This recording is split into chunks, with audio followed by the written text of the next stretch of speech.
हे आपका वापस स्वागत है। मैं Vivek Bindra, founder and CEO बड़ा बिजनेस .com। आपने थंबनेल पे बिल्कुल ठीक पढ़ा है। बेरोजगारी में देश को क्या सुझाव की आवश्यकता है, कोरोना के बाद क्या क्राइसिस है। दो रिपोर्ट से शुरू करूंगा, एक सीएमआई की रिपोर्ट और दूसरी सीआईआई की रिपोर्ट। अगर सीएमआई की रिपोर्ट देखें तो 20 अप्रैल तक 14 करोड़ लोगों की नौकरी जा चुकी है, बहुत दुख की बात है। पर अगर सीआईआई का डेटा देखें तो 30 करोड़ लोगों की नौकरी जाने वाली है। 15 मई तक 30 करोड़ लोगों की नौकरी जा चुकी होगी। हमारा देश जो कि बहुत बड़ा है, 137 करोड़ की पॉपुलेशन है। 137 करोड़ लोगों में से 16 साल से ज्यादा की उम्र वाले लोग 100 करोड़ से ज्यादा है। और उस 100 करोड़ में अगर 30 करोड़ लोगों की नौकरी गई और 30% देश अगर बेरोजगार हो गया तो देश की क्या हालत होगी आप समझ सकते हैं। जिस बेचारे की अच्छी नौकरी गई है, बड़ी नौकरी गई है, उसको पहले तो इनकम लॉस हो गया। इनकम लॉस का मतलब क्या है? इनकम वो नहीं होती जो आ रही है, इनकम उसकी सेविंग भी होती है और साथ में उसकी डैमेज टू क्रेडिट रेटिंग, यानी कि अब बेचारे को लोन भी नहीं मिलेगा कहीं से क्योंकि क्रेडिट रेटिंग खत्म हो जाती है। अगर उसका बेचारे के पास कोई बेनिफिट था, ध्यान से समझिए, उसको कोई रिटायरमेंट का बेनिफिट था, ईएसआई का बेनिफिट था, पीएफ का बेनिफिट था, वो खत्म हो गया। एक गरीब आदमी अस्पताल में जाके ईएसआई पीएफ के कारण फ्री में इलाज करा सकता था, वो भी नहीं कर सकता। इंश्योरेंस का बेनिफिट खत्म हो गया। और अगर कोई बड़ी कंपनी में काम करता था तो बेचारे को जिम का, ट्यूशन रिम्बर्समेंट का, दूसरे रिम्बर्समेंट का बेनिफिट तो गया ही गया। सबसे बड़ी बात क्या है? उसको लॉस ऑफ करियर होगा।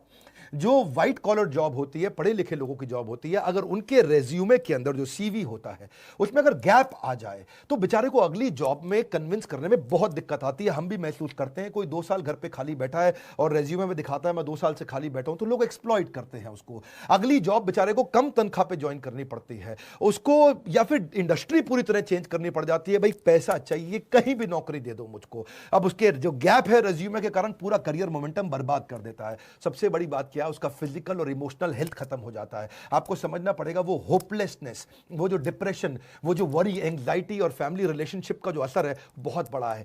कितने डिप्रेशन के केस आएंगे उसका कोई अंदाजा नहीं है। अपने दोस्त में अमेरिका से मैं बात कर रहा था, बोले कई लोग अंदर से टूटेंगे जो अभी दिखेगा थोड़े दिनों बाद। इस समय तो केवल कोरोना कोविड हो रहा है। जब ये टूटे हुए लोग बाहर निकलेंगे क्या हाल होगा? ब्रोकन फैमिलीज सबसे ज्यादा इस समय दिखेंगी। One of the top most reason क्यों डिवोर्स हो रहे हैं, बेरोजगारी डिवोर्स के टॉप मोस्ट रीजंस को कंट्रीब्यूट करता है। और जब डिवोर्स हो जाता है तो जुवेनाइल डिलिंक्वेंसी, यानी कि छोटे बच्चे आपराधिक वारदात में घुसते हैं। जुवेनाइल डिलिंक्वेंसी का मतलब है 14 साल से कम उम्र का बच्चा भी कोई ना कोई चाकू, छुरी, गलत काम, चोरी चक्कारी में पड़ना शुरू हो जाता है। इसका कारण क्या है? कारण बाद में, असर क्या है? परपर्टेड इंक्रीज इन क्राइम। अब अगर इतनी भारी मात्रा में लोग जब बेरोजगार होंगे, बेरोजगार को इज्जत से नहीं देखा जाता है। उसकी आस पड़ोस के लोग उसके बारे में क्या क्या बोलते हैं, अनएक्सेप्टेबल हो जाता है वो। ऐसा जैसे छुआछूत जैसा हो गया बेचारे के साथ। सोशली लोग उसको पसंद नहीं करते और सिग्निफिकेंटली ज्यादा राइज देगा ये क्रिमिनल्स बढ़ने में। क्योंकि जब इस तरह से बेरोजगारी होगी तो पैसा चाहिए, खाना चाहिए, पहले रोटी, फिर कपड़ा, फिर मकान, किधर से लेकर के आएगा वो? इस सारी समस्या के चलते जानते हैं क्या है उसका असर क्या आता है? वो सरप्राइज हो जाता है, बहुत हेल्पलेस होता है, एक शॉक में आ जाता है और अनवेल जैसे सिम्टम आने लग जाते हैं। बिना बात के उसको लगता है कि मैं बीमार हो गया हूं। इतना टायर्ड और एग्जॉस्टेड फील करता है ऐसा आदमी। मैं जब लोगों से बात कर रहा हूं, इमोशनली इतना स्ट्रेन फील कर रहे हैं, दूसरों पे विश्वास करना बंद कर देते हैं, गुस्सा, लॉस ऑफ इंटरेस्ट, मतलब हर चीज में स्ट्रेस। घर में तो कलेश बढ़ते ही है और साथ में इतना इरिटेटेड आदमी काम करेगा तो कैसे करेगा? आपको सबसे पहला काम क्या है? अपना फिजिकल हेल्थ का टेक केयर करना भी इमोशनल हेल्थ का टेक केयर करना जैसा होता है। अगर आप फिजिकल टेक केयर करेंगे उससे भी काफी इमोशनल टेक केयर होगा। इस समय तो एक्सरसाइज सबसे पहले शुरू कर दीजिए, कुछ ना कुछ फिजिकल एक्टिविटी शुरू करिए, खाली मत बैठिए, ये बहुत इंपॉर्टेंट है। अपनी ईटिंग हैबिट्स को कंट्रोल करिए। अब पहले अपन चलते हैं कि जिस बेचारे की नौकरी अभी है उसको क्या करना है। नंबर 1 क्या है? जिसकी नौकरी चल रही है, 2 हिस्सों में लेते हैं इसको, जिसकी नौकरी चल रही है या जिसकी चली गई है। अगर आपकी नौकरी चल रही है, पहली चीज वर्क फ्रॉम होम को सीरियसली ले लो भाई लोग। इस समय वर्क फ्रॉम होम का मतलब क्या है? मजा एट होम नहीं है। ये वो टाइम है जब आप अपने आप को स्ट्रैटेजी में इन्वॉल्व करो, सीनियर लीडरशिप के साथ कुछ ना कुछ मैसेज करने शुरू करो, टॉप लीडरशिप के साथ नेटवर्क करो, कुछ ना कुछ मैसेज करके उनको पूछो सर और कैसे कंपनी को आगे बढ़ाएं और कैसे करें। काम का जिक्र, काम की फिक्र दोनों करके दिखाओ। नहीं है तो भी करो। इस समय तो काम का जिक्र, काम की फिक्र दोनों करो। चुपचाप बैठ करके मैसेज का रिस्पॉन्ड डिले करना कंपनी के लीडर्स में शक पैदा करेगा आपके खिलाफ। स्ट्रैटेजी में इन्वॉल्व हो, ऑपरेशंस में भी इन्वॉल्व हो। देखो मार्केट में बेस्ट प्रैक्टिस क्या है, पढ़ो उन पॉजिटिव कंटेंट को जहां से लोग बिजनेस को घर से कैसे चला लेते हैं उसके बारे में समझो। अगर ऑफिस चालू हो गया है, अपनी स्किलिंग बिल्ड करो, ऑनलाइन कोर्सेज फटाफट से करो, अभी जॉब है निकल ना जाए हाथ से। नेटवर्क नेटवर्क नेटवर्क, हर नए नए रिश्ते बनाओ अपने जगह जगह पे, किसी तरीके से इस जॉब को कामयाब बनाने की कोशिश करो। मेहनत करने का समय, हर समय टाइम पे जरूर जाना, इस समय टाइम पे ना आना बहुत खतरनाक हो सकता है। मेरी बात समझिए, हॉरिजॉन्टल कोलेशन भी आपको मदद करेगा। क्या होता है हॉरिजॉन्टल कोलेशन? लोग क्या करते हैं गलती, ऊपर और नीचे यानी कि सीनियर और जूनियर से तो रिश्ता रखते हैं, सीनियर को रिपोर्ट करना, ये मेरा माई बाप है, और जूनियर से काम कराना, इसकी तो मैं ऐसी तैसी करूंगा। यहां दो जगह तो वो रिश्ता रखते हैं, लेकिन आजू बाजू वाले पे ध्यान नहीं रखते हैं। मैं बताऊं, आपको नौकरी से निकलवाने में ज्यादा काम सीनियर का नहीं होता, आपके आजू बाजू वाले का होता है। वही आपके बारे में रिपोर्ट करता है, सर घर में खाली बैठ के तनख्वाह ले रहा है, सारा काम तो मैं कर रहा हूं, क्योंकि उसको अपने नंबर बनाने हैं। इसलिए आजू बाजू में रिश्ते बनाए रखो, फ्लेक्सिबल रहो। नया काम भी आ जाए तो ये मत बोलना इस समय मेरा काम नहीं है, ये मेरा काम नहीं है। जिम्मेदारी की शक्ति को समझना पड़ेगा। हनुमान जी ने नहीं बोला था मैं जाकर के पर्वत से नहीं लेकर के आऊंगा संजीवनी बूटी लक्ष्मण जी के लिए, क्योंकि मेरा काम तो श्रीलंका के ऑपरेशन कोलंबो में रावण को निपटाने का था। उन्होंने नहीं बोला कि भगवान जब आपने ज्वाइनिंग कराई तो आपने मुझको थोड़ी कहा था ट्रैवल भी करो, तुम कोलंबो से काठमांडू जाओ, वहां से जाके संजीवनी बूटी लेकर के आओ। हनुमान जी को जो काम दिया गया वो करा। इस समय हनुमान बनने का समय, फ्लेक्सिबल रहो, कंप्लेन बिल्कुल नहीं करो, हर समय मदद के लिए तैयार रहो और जितना हो सके पॉजिटिव रहो। ये तो बातें थी जिनकी बेचारों की नौकरी अभी चल रही है, लेकिन जिसकी चली गई उसको सबसे पहला काम क्या करना है बता रहा हूं। बिल्कुल मत घबराना, जबरदस्त सुझाव दूंगा आपको। नंबर 1, पहला, थोड़ा फ्यूचर फोकस्ड हो जाओ। फ्यूचर फोकस्ड का मतलब थोड़ी अपनी प्लान कर लो अपने कैश को। आज तक सेविंग अकाउंट में, एफडी में, सब मिला के, गोल्ड सोना गहना मिलाकर के कितना पैसा आपके पास पड़ा है, और कौन से दोस्त और कौन से परिवार के लोग हैं वो कितनी मदद आपको कर पाएंगे, और उससे कैलकुलेट कर लो कितने महीने आप घर को आराम से चला लोगे। इससे आपको रोड मैप मिल जाएगा कि इतने दिन के अंदर नौकरी चाहिए ही चाहिए। अगर आपके पास 4 महीने का पैसा पड़ा है, बिल्कुल मत घबराना, बहुत है, 4 महीने के अंदर अंदर आप दोबारा जंप मार लेंगे। क्यों घबराते हो? कंफ्यूज नहीं होना। दूसरा, इतना पर्सनल मत ले लो उस नौकरी को जाने को।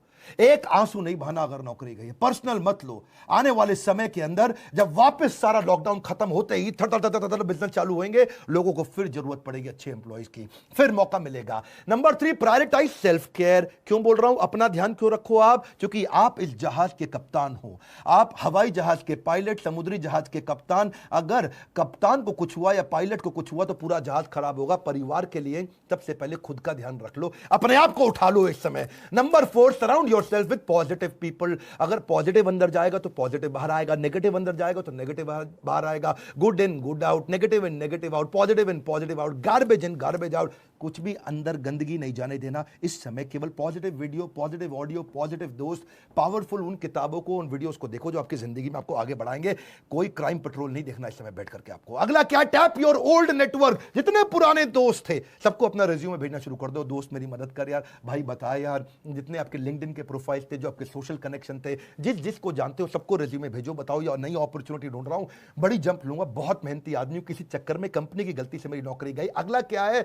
आपको जॉब ढूंढने को भी जॉब की तरह करो, नौकरी ढूंढना भी ऐसे करो जैसे ये नौकरी है आपकी। नौकरी में क्या करते हो आप? सुबह 9 से शाम 6 बजे तक कंटिन्यूस काम करते हो ना, जॉब ढूंढने को भी ऐसे ही करो।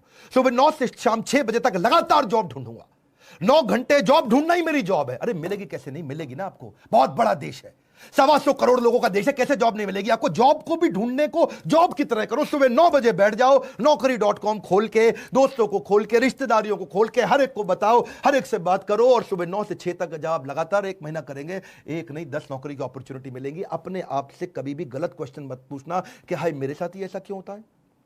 ऐसा पूछने की जगह भगवान लगता है आपने मुझको बड़ी अपॉर्चुनिटी दी है, कोई इससे बड़ी जंप मारने वाला था क्या मैं? अपने आप से सही पॉजिटिव सोल्यूशन ओरिएंटेड क्वेश्चन पूछो, नेगेटिव प्रॉब्लम ओरिएंटेड क्वेश्चन मत पूछो। Ask positive solution oriented question. अब बड़ी जंप कैसे लूं? सबसे बड़ी ग्रोथ मुझे कैसे मिलेगी? लॉकडाउन के बाद इससे बढ़िया जॉब कहां से मिलेगी? लॉकडाउन के बाद सबसे बड़ी ग्रोथ कहां से निकाल के आऊंगा? किधर जाऊंगा? किससे मिलूंगा? कैसे बात करूंगा? Solution oriented question, solution solution solution, problem की बात नहीं कर रहा हूं। अगला क्या है? रिज्यूमे को ब्रश अप करो, रिज्यूमे को और पावरफुल बनाओ, नए स्किल, नए सर्टिफिकेशन, नए कोर्स ज्वाइन करो, कोई ना कोई नया बिजनेस प्रोग्राम अटेंड करो, ऐसा कोई नया ट्रेनिंग प्रोग्राम अटेंड करो जिसके सर्टिफिकेट को आप दिखा सको।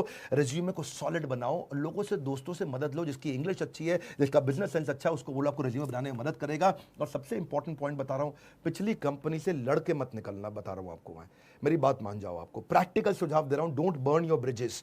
जिस जगह से निकल के आ रहे हो ना, वहां रिश्ते बना के रखना। हो सकता है वही दोबारा बुलाएं, और प्रेम से बुलाएं, और हाथ जोड़ के बुलाएं, पर अगर आप झगड़ा करके निकलोगे तो वो अगली कंपनी को भी अगर रेफरेंस पूछने के लिए उसने फोन किया तो बोल देंगे वो अगली कंपनी को भी, ये बड़ा घटिया आदमी था, इसको मत लेना, हमारे यहां से गाली बक के निकला है, कैरेक्टरलेस आदमी है। डोंट बर्न योर ब्रिजेस, जहां से निकल रहे हो वहां से रिश्ते बना के रखना सबसे बड़ी बात है। अपने ऊपर फेथ रखो, you will start all over again. वापस बिजनेस चालू होएंगे, सब चालू होने वाला है, फिर जरूरत पड़ेगी कस्टमर की भी, एम्प्लॉयज की भी, वेंडर की भी, सप्लायर की भी, हर एक की जरूरत पड़ेगी। खत्म नहीं होने जा रही है दुनिया, वैक्सीनेशन निकलती चली जा रही है। इजराइल ने बहुत काम कर लिया, मेरे साथ जुड़े रहना। बाउंस बैक कराने पे ये चैनल दुनिया का नंबर 1 बना है एंटरप्रेन्योरशिप के मामले में। लाइक करके उत्साह बढ़ाओ, और जिसकी नौकरी गई है, जो नौकरी कर रहा है, उसको ये वीडियो जरूर पहुंचा दो। अगर आप एक एम्प्लॉयर है तो अपनी एम्प्लॉयज को दिखाओ, आप एक एम्प्लॉय हो तो बाकी एम्प्लॉयज को दिखाओ। Let this video go out in the market. WhatsApp पे डाउनलोड करके शेयर करना, सब्सक्राइब करो अगर पहली बार मेरे चैनल पे आए हो। ऐसे वीडियो ले तो आपसे मिस हो जाएंगे। हमारे साथ जुड़े रहने के लिए, कमेंट बॉक्स में फरमाइश देते रहने के लिए, हमारे एंटरप्रेन्योरशिप कोर्स हो सकता है अपने यहां स्टार्टअप बिल्ड कर सकें। अगर नौकरी चली गई, फाइनल सॉल्यूशन स्टार्टअप में बिल्ड किया जा सकता है। तुम्हारे काउंसलर से पूछिए कि मैं कैसे बिजनेस स्टार्ट कर सकता हूं। आप सबका हमेशा की तरह प्रेम पूर्वक बहुत बहुत धन्यवाद।